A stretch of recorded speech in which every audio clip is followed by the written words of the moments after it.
Tunayo ni barabara zinazounganisha wilaya na wilaya.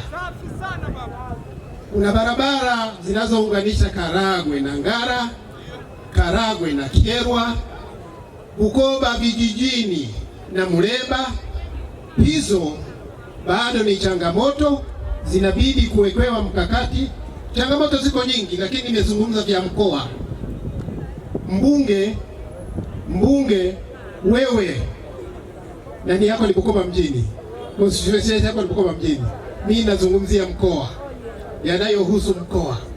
Hizo barabara zikitengenezwa vizuri na kwa haraka, nyingine zimekwama kama zile mbili za mwanzo, zitahakikisha kwamba ule mji ambao unataka uwe na biashara ya kuzunguka itakuwa ni rahisi kufikiwa, na biashara hapa mjini ya Bukoba itaweza kuchangamka. Kuongea na wananchi, najua kwamba hiyo ni kazi yako ambayo umekuja kuifanya, wala sitaki kuizungumzia. Nimepata taarifa kutoka karibu wilaya zote, na wewe tunataka utusemee. Kuna miradi ya maji inawagusa wananchi moja kwa moja katika wilaya mbalimbali. Kyerwa, miradi mingi sana, nasikia hata hela nyingi zaidi ya bilioni 10 zimetoka, lakini maji hayatoki.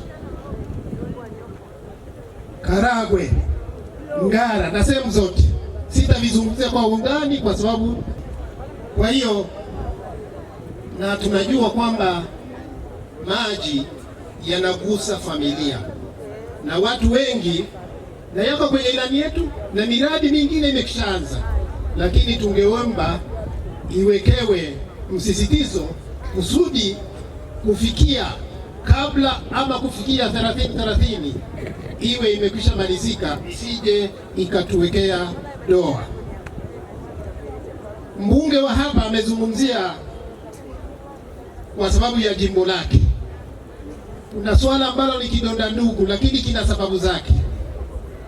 Swala la NIDA kwenye wilaya za mipakani linaleta matatizo makubwa, linabidi litafutiwe suluhu ya kudumu. Tunajua tatizo la uhamiaji haramu, lakini na tunajua kwamba viongozi wetu tuna wataalamu wa kutosha ndani ya serikali, wakae hata chama tawala chenyewe pawepo mipango shirikishi. Najua kwamba tukiweza kutatua tatizo la uhamiaji haramu, tatizo la NIDA na lenyewe litakuwa limepata ufumbuzi wa haraka.